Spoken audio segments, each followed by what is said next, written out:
இன்றைக்கி வந்து மார்ச் 8 பெண்கள் தினம்.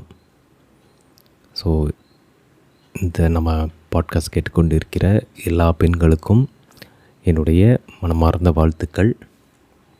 இன்றைக்கி அதை ஒட்டி ஒரு விஷயம் பேசலாம் அப்படின்னு நான் நினைக்கிறேன். கொஞ்சம் ஹிஸ்ட்ரியும் பேசலாம். நம்ம வந்து முன்னாடி இந்த கன்னிமாரா லைப்ரரி பற்றி ஒரு வாட்டி பேசியிருக்கோம். கன்னிமாராவின் கதை அப்படின்னு தேன்னா கிடைக்கும். கன்னிமாரா லைப்ரரி வந்து எப்படி தோன்றுச்சு, இந்த லார்ட் கன்னிமாரா அப்படிங்கிறவர் எப்படி அதுக்கு ஒரு முக்கியமான பங்களிப்பாக இருந்தார் அப்படிங்கிறத பற்றிலாம் நம்ம பேசியிருக்கோம். எனக்கு வந்து ஆக்சுவலாக அதுக்கு முன்னாடியே வேறு ஒரு இடத்த பற்றி பேசணும் அப்படின்னு எனக்கு ஒரு ஐடியா இருந்துச்சு. அது என்னென்னா கோசா ஹாஸ்பிட்டல். நம்ம கோசா ஹாஸ்பிட்டல்னு ஒரு இடம் வந்து சென்னையில் இருக்குது. ட்ரிப்ளிகேன் பகுதியில் இருக்கக்கூடிய ஒரு முக்கியமான மருத்துவமனை இந்த கோசா ஹாஸ்பிட்டல். நான் சென்னை வந்த புதுசில் வந்து அது என்னடா கோசா ஹாஸ்பிட்டல்னு, ஏன்னா கோசா பழம் அப்படின்னு சொல்லுவாங்க. ஸோ அது மாதிரி ஏதாவது இருக்குமோ, எதுக்கு இந்த பேரை வச்சுருக்காங்க அப்படின்னு. ஏன்னா சென்னையில் இந்த மாதிரி வினோதமான பெயர்கள் வந்து நிறைய நம்ம பார்த்துக்கிட்டே இருக்க முடியும். அந்த பெயர்களுக்கு பின்னால் ஆனால் நிச்சயமாக ஒரு பெரிய வரலாறு இருக்கும், ஒரு கதை இருக்கும். அதுபோல் இந்த கோசா ஹாஸ்பிட்டல் அப்படிங்கிற இந்த ஹாஸ்பிட்டலுக்கு பின்னாலேயும் ஒரு கதை இருக்குது, ஒரு வரலாறு இருக்குது, ஒரு ஆச்சரியமான மனிதர் இருக்காங்க. ஏன்னா இந்த சென்னையோட வரலாறு அப்படிப்பட்ட மனிதர்களால் தான் உருவாகிருக்கு. இங்கே இருக்கக்கூடிய ஒவ்வொரு பில்டிங்கும், ஒவ்வொரு தெருவோட பேரும், ஒவ்வொரு சாலையும் ஏதோ ஒரு மனிதரோட உழைப்பால் உருவானதாக தான் இருக்கும். இந்த ஊரோட கதையே அப்படி தான். அப்படிப்பட்ட இந்த கோசா ஹாஸ்பிட்டல் இருக்கு இல்லையா, அது வந்து லட்சக்கணக்கான குழந்தை பிறப்புக்கு காரணமான ஒரு முக்கியமான இடம். அப்படிப்பட்ட அந்த கோசா ஹாஸ்பிட்டலுக்கான வரலாறை தான் இன்றைக்கி நம்ம தெரிஞ்சுக்க போகிறோம். அதன் வழியாக ஒரு வரலாற்றில் மிக முக்கியமான ஒரு ஆளுமையை பற்றியும் நம்ம தெரிஞ்சுக்கலாம். நான் உங்கள் மெட்ராஸ்மா காத்திஷா. இது நீயே ஒளி பாட்காஸ்ட். தினமும் காலையில் 8 மணிக்கு உங்களோட நிறைய விஷயங்கள் பேசிக்கிட்டு இருக்கேன். இதுவரை நம்மளோட ஸ்பாட்டிஃபை சேனலை ஃபாலோ பண்ணலைன்னா ஃபாலோ பண்ணிக்கோங்க. யூடியூப் சேனலில் சப்ஸ்கிரைப் பண்ணலைன்னா சப்ஸ்கிரைப் பண்ணிக்கோங்க. தொடர்ந்து உங்களுடைய ஆதரவு எனக்கு ரொம்ப ரொம்ப முக்கியம். நிச்சயமாக நம்ம நிறைய விஷயங்கள் தொடர்ந்து பேசலாம். இன்றைக்கி நாம் இந்த கோசா ஹாஸ்பிட்டல் பற்றி தான் பேச போகிறோம். அதுக்கு முன்னாடி சென்னை நகரம் உருவாகுது. ஃப்ரான்சிஸ் டே அப்படிங்கிறவர் வந்து இந்த நகரத்தை வந்து உருவாக்குறாரு. செயின்ட் ஜார்ஜ் கோட்டையை வந்து அவர் கட்டுறாரு. அப்படிங்கிற அந்த விஷயங்கள்லாம் நடக்கும்போது மருத்துவமனை அப்படிங்கிறது 1665 தான் உருவாகுது. அந்த மருத்துவமனை வந்து படை வீரர்களுக்காக, அந்த ஜார்ஜ் கோட்டையில் பகுதிகளில் தங்கியிருந்த பிரிட்டிஷ்காரங்களுக்காக உருவாக்கப்பட்டது தான் சென்னையோட முதல் மருத்துவமனை. அதுக்கப்புறம் கிட்டத்தட்ட பல ஆண்டுகளுக்கு வந்து இங்கே வந்து ஒரு மருத்துவ பயிற்சி பள்ளி இருக்கலை. மருத்துவர்கள் வந்து இங்கே பயிற்சி எடுக்கிறதுக்கான பயிற்சி பள்ளிகள், வசதிகள் அது மாதிரி எதுவும் இல்லை. 1835 வரைக்கும் அப்படி ஒரு ஃபெசிலிட்டியே கிடையாது. அதுக்கப்புறம் தான் 1835 தான் ஒரு மெடிக்கல் காலேஜ் மாதிரி ஒன்று ஸ்டார்ட் பண்ணணும் அப்படின்னு முடிவு பண்ணி ஒரு விஷயத்தை தொடங்குறாங்க. அப்போவும் கூட அங்கே இந்தியர்களுக்கெல்லாம் அனுமதி இல்லை. 1842 தான் இந்தியர்களும் மருத்துவ படிப்பு படிக்கிறதுக்கான வாய்ப்புகள் தரப்படுது. அப்போது இந்தியர்கள்னு எல்லாரும் கிடையாது, ஆண்கள் மட்டும்தான் இந்தியாவில் மருத்துவராக முடிகிற ஒரு காலம் இருந்திருக்கு.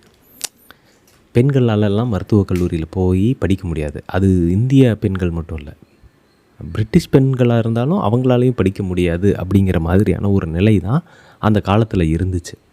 அப்போது பெண்களால் படிக்க முடியாதுன்னா பெண் டாக்டர்களே இருந்திருக்க மாட்டாங்க, பெண் மருத்துவர்களே இருந்திருக்க மாட்டாங்க.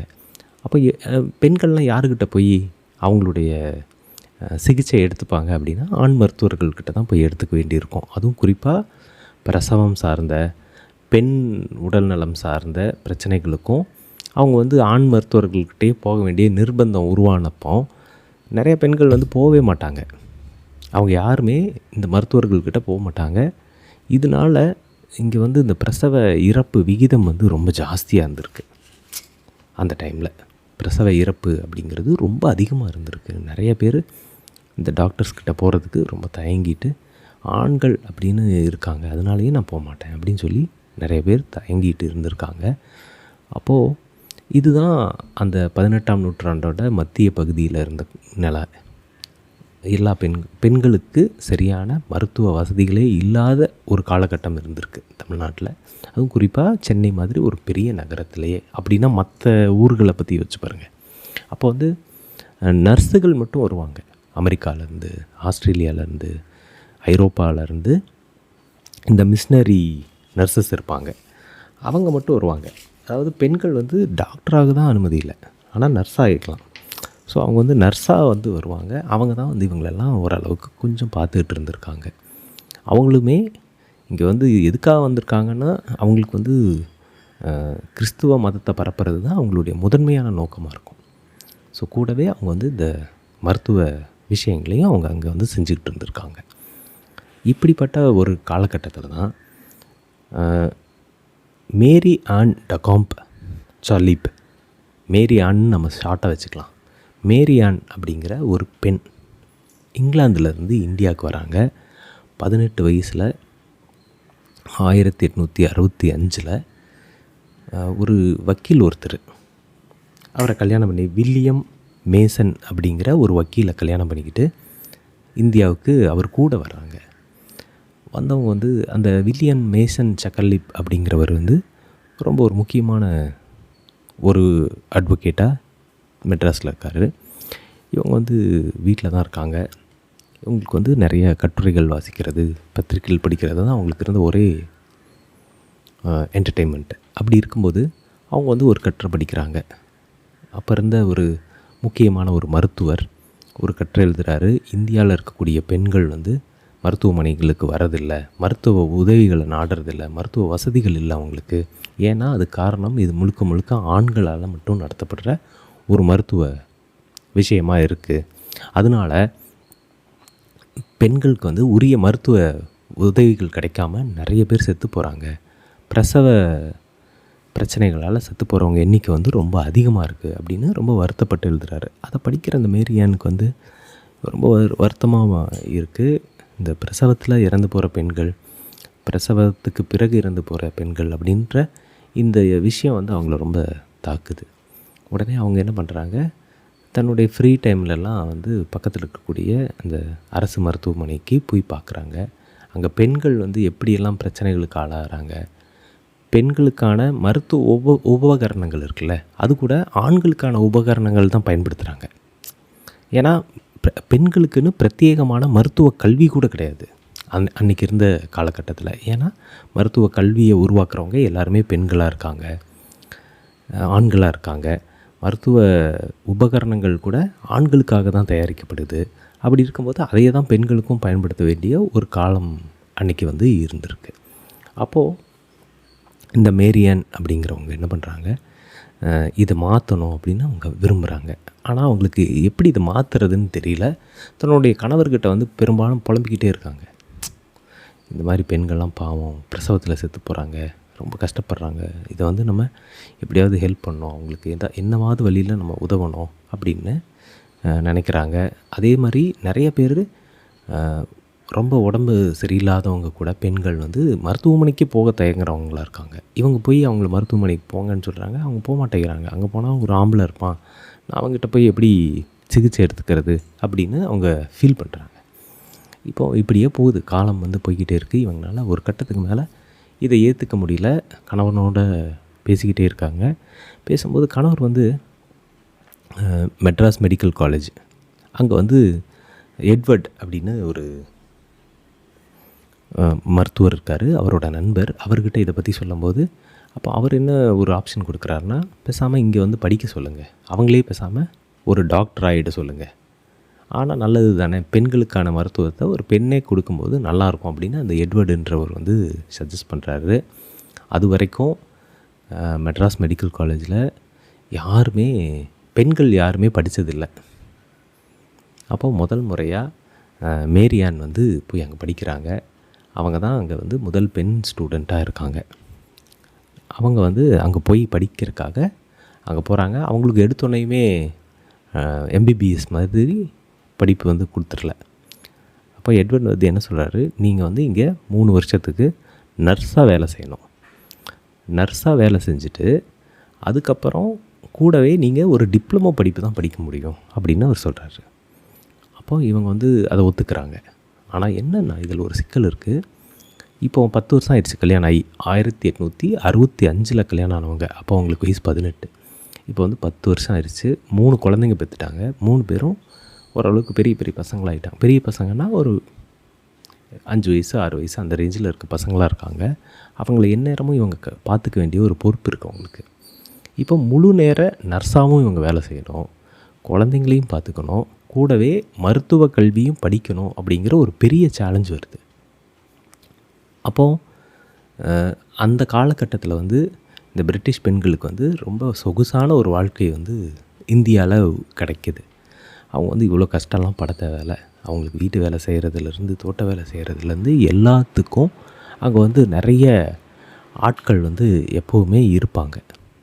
அப்படிப்பட்ட ஒரு காலகட்டத்தில் தான் இவங்க வந்து மேரியான் வந்து இப்படி ஒரு சாய்ஸை வந்து எடுக்கிறாங்க.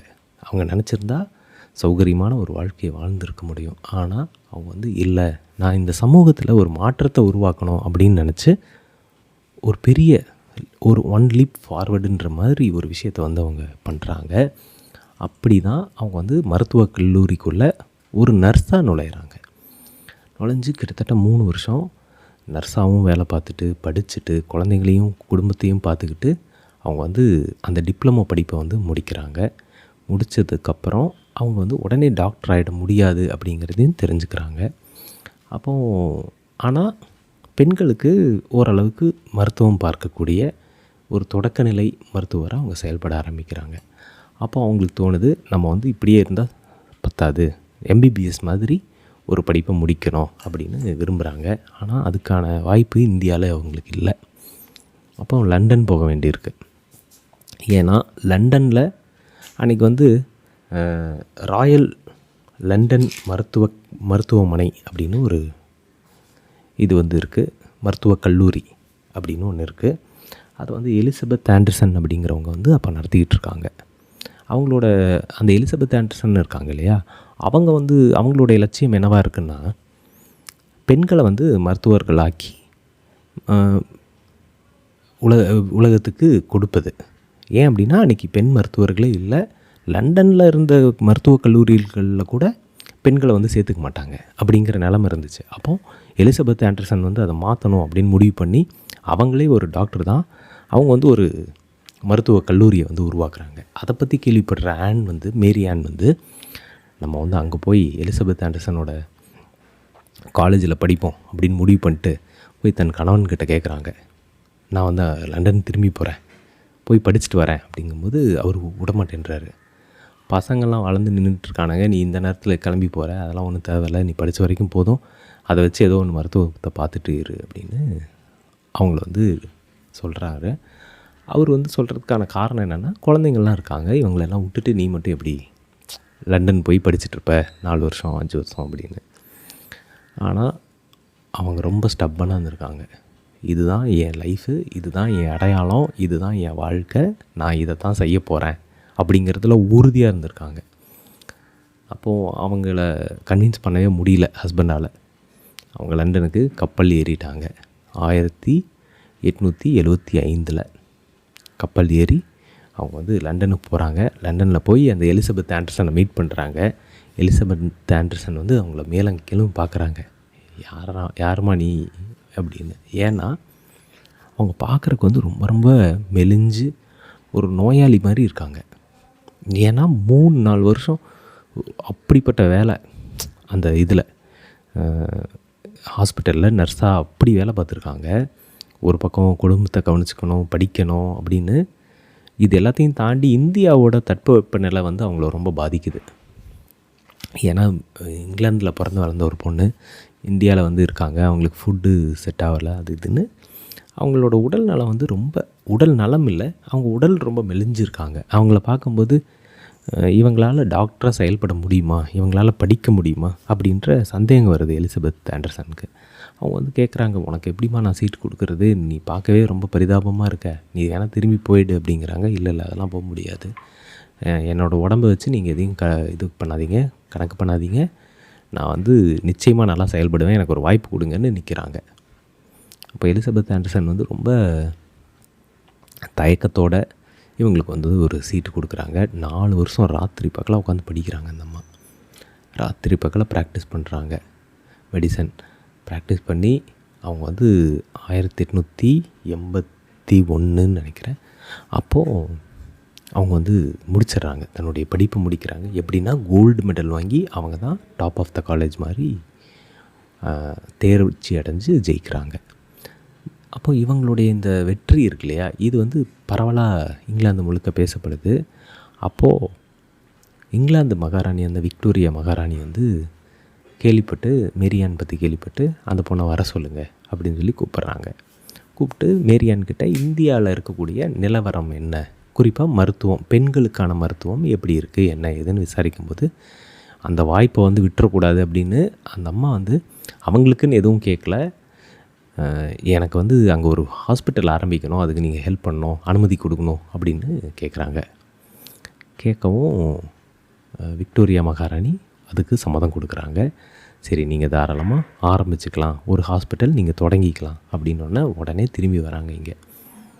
இங்கே திரும்பி வந்தவங்க உடனடியாக அந்த ஹாஸ்பிட்டல் ஆரம்பிக்கிறதுக்கான எல்லா வேலைகள்லையும் தீவிரமாக ஈடுபடுறாங்க. எப்படியாவது அந்த ஒரு மகளிர் மட்டுமேயான ஒரு மருத்துவமனையை உருவாக்கிடணும் அப்படிங்கிற அவங்க ஐடியா வந்து உடனடியாக செயல்படுத்த ஆரம்பிக்கிறாங்க. அப்போ வந்து அதுக்கு போதிய நிதி தேவைப்படுது, எக்கச்சக்கமாக பணம் வேணும். சும்மா வந்து ஒரு மெடிக்கல் ஒரு ஹாஸ்பிட்டலை கட்டிட முடியாது இல்லையா. அப்போது கவர்மெண்ட் சைட்லேருந்து ஒரு 10,000 மட்டும் கொடுக்குறேன் அப்படின்றாங்க.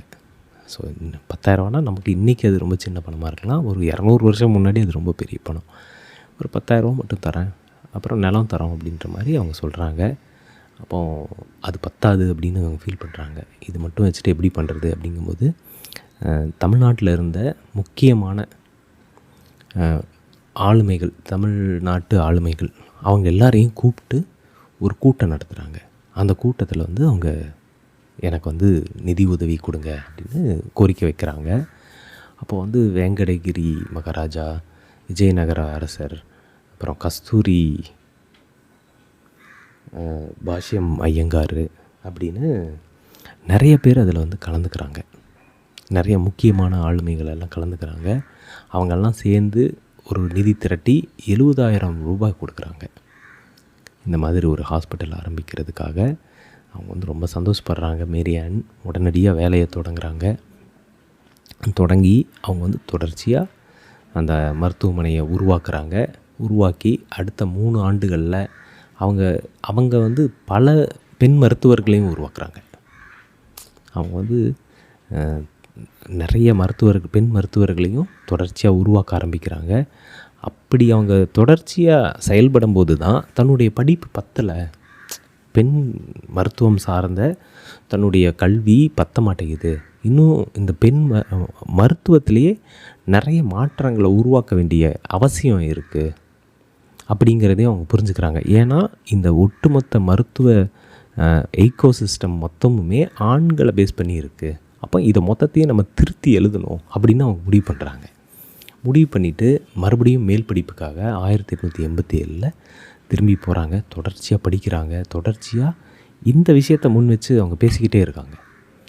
மருத்துவம் வந்து வெறும் ஆண் தன்மையோடு இருக்குது, அங்கே இருக்க கருவிகள், அங்கே இருக்கக்கூடிய ஆய்வுகள் எல்லாமே ஆண் தன்மையோடு இருக்குது, இது மாறணும், பெண்களுக்கும் ஏற்றபடி மருத்துவம் வந்து தன்னுடைய முகத்தை மாற்றிக்கணும் அப்படிங்கிறதுக்காக தொடர்ச்சியாக போராடுறாங்க. தன்னுடைய 85 வயது வரைக்கும் அதுக்காக தொடர்ச்சியாக வேலை பார்த்துக்கிட்டே இருந்திருக்காங்க மேரியன். இப்படி இந்த மேரியன் போட்ட அந்த விதை தான் பல மேரியன்கள் வந்து உருவாகிறாங்க. அது வந்து முத்துலட்சுமி ரெட்டி அப்படின்ற தமிழ்நாட்டுடைய ஒரு மிக முக்கியமான பெண் மருத்துவர். அவங்க கூட இந்த கோஷா மருத்துவமனை மாதிரியான ஒரு ஃபெசிலிட்டியிலேருந்து உருவாகி வந்தவங்க தான். இப்படி பலரை வந்து உருவாகிறதுக்கும் பலரை வந்து இன்ஸ்பயர் பண்ணுறதுக்கும் காரணமாக மேரி ஆன் வந்து இருந்திருக்காங்க. அவங்களுடைய அந்த உழைப்பு இருக்கு இல்லையா, அந்த போராட்டம் இருக்கு இல்லையா, ஒரு 10 வருஷம் இந்த கோசா மருத்துவமனை உருவாகிறதுக்காகன ஒரு பயணத்தை வந்து அவங்க ஆரம்பித்து அதை பண்ணி காட்டியிருக்காங்க. அவங்க மட்டும் முதல்ல ஒரு டாக்டர் ஆயிடணும் அப்படின்ற போராட்டம், அதுக்கப்புறம் அது ஃபேமிலி வந்து பயங்கர ஒரு தடையாக இருந்திருக்கு அவங்களுக்கு. அதுக்கப்புறம் அவங்களுக்கு உடல் நலம் பிரச்சனையாக இருந்திருக்கு. அவங்க வந்து எல்லா சவால்களையும் எல்லா சபதங்களையும் தாண்டி போய் இதை வந்து சாதிச்சிருக்காங்க. ஒரு மருத்துவமனையை உருவாக்குறது அப்படிங்கிறத ஒரு கனவு, அவங்களுக்கு வந்து ஒரு கனவு இருந்திருக்கு. இந்த கனவுக்கு அடிப்படையாக ஒரு விஷயம் இருந்துருச்சு. அது என்னென்னா, ஏன் வந்து மேரி ஆன் வந்து ஒரு பிரசவ ஹாஸ்பிட்டலை ஸ்டார்ட் பண்ணணும்னு ஆசைப்பட்டாங்க அப்படிங்கிறதுக்கு அடிப்படையான ஒரு காரணம் இருந்தது. அவங்க வந்து குழந்தையாக இருக்கும்போது அவங்க பிறந்து 10வது நாள் அவங்க அம்மா இறந்து போயிட்டாங்க. அந்த பிரசவத்தில் அவங்களுக்கு போதிய மருத்துவ சிகிச்சை கிடைக்காம மேரி ஆனோட அம்மாவுக்கே அப்படி தான் ஆகிருக்கு. அது வந்து ஏதோ ஒரு வகையில் மேரி ஆனை பாதிச்சிருக்கு. அவங்க சின்ன வயசுலேருந்து தாய் இல்லாமல் தன்னுடைய உறவினர்களோடு வாழ வேண்டிய ஒரு கட்டாயத்துக்கு ஆளாயிருக்காங்க. அதுக்கு முக்கியமான காரணமாக இருந்தது அவங்க அம்மாவுக்கு கிடைக்காத நல்ல மருத்துவம் அப்படிங்கிறது தான். அது பிற்காலத்தில் அது வளர்ந்து அவங்க பெரியவங்களாகும்போது அது அவங்கள ரொம்ப பாதிச்சிருக்கு.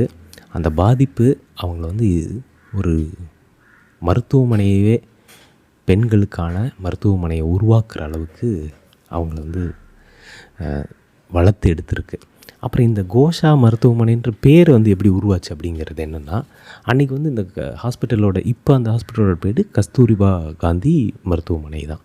அப்போ வந்து இதோட பேர் Victoria hospital for caste Hindu women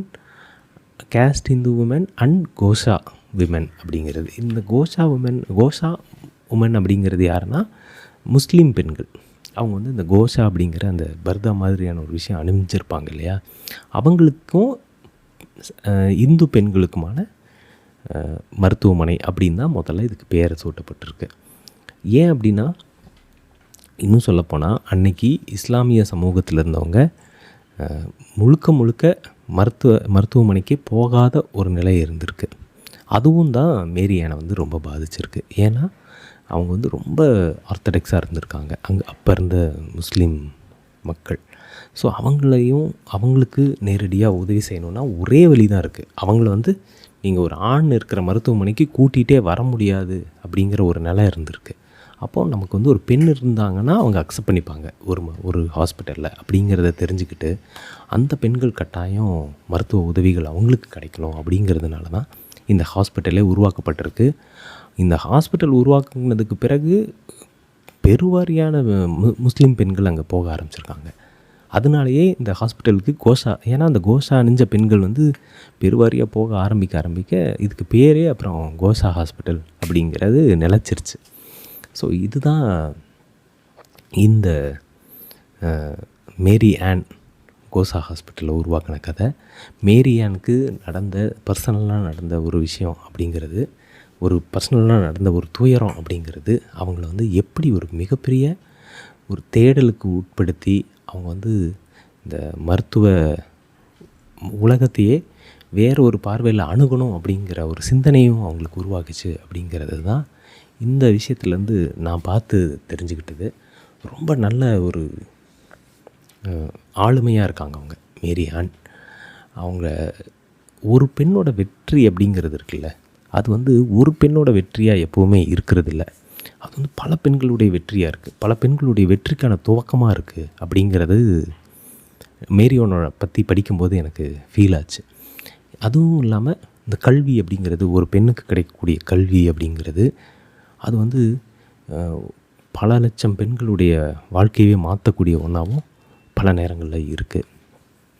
so இந்த பெண்கள் தினத்தில் மேரி ஆன் பற்றி நான் பேசினது எனக்கு ரொம்ப மகிழ்ச்சி. நீங்களுமே இந்த மாதிரி ஒரு ஆளுமையை பற்றி இன்றைக்கி தெரிஞ்சுக்கிட்டு இருப்பீங்க, புதுசாக தெரிஞ்சிட்டு இருந்தீங்கன்னா ரொம்ப சந்தோஷம். ஏன்னா அந்த மேரி ஆன் கதைக்குள்ளே பார்த்திங்கன்னா நிறைய பெண்கள் இருந்துக்கிட்டே இருந்திருக்காங்க. விக்டோரியா மகாராணி இருப்பாங்க, எலிசபெத் ஆண்டர்சன் இருப்பாங்க. இவங்க எல்லாருமே ஏதோ ஒரு வகையில் இந்த ஆண் உலகத்துக்குள்ளே இயங்கிக்கிட்டே இருந்த ஆனால் அதை மாற்ற நினைத்த பெண்களாக இருந்திருப்பாங்க. எனக்கு வந்து இந்த விஷயத்த இன்றைக்கி உங்களோட பகிர்ந்துக்கிட்டதில் ரொம்ப மகிழ்ச்சி. குறிப்பாக இன்றைக்கி வந்து பெண்கள் தினம். ஸோ இதை பற்றி பேசணும்னு நான் ரொம்ப நாள் நினச்சிருந்தேன். அது கரெக்டாக இன்றைக்கி வந்து நான் பேசினதில் எனக்கு ரொம்ப சந்தோஷம். மறுபடியும் நாளை வேறு ஒரு நல்ல டாப்பிக்கோடு உங்களை நான் சந்திக்கிறேன். நிறைய விஷயங்கள் தொடர்ந்து பேசுவோம். அது வரைக்கும் நல்லா ஹாப்பியாக இருங்க, ஸ்மைல் பண்ணிக்கிட்டே இருங்க, நிறைய கவனமாக இருங்க, எது செஞ்சாலும் கவனத்தோடு செய்யுங்க, ஹாப்பியாக சந்தோஷமாக இருங்க. நாளைக்கு மீண்டும் சந்திப்போம். அதுவரை உங்களிடமிருந்து விடைபெறுவது உங்கள் மெட்ராஸ் மாங்க் அதிஷா. இது நிய ஒளி பாட்காஸ்ட்.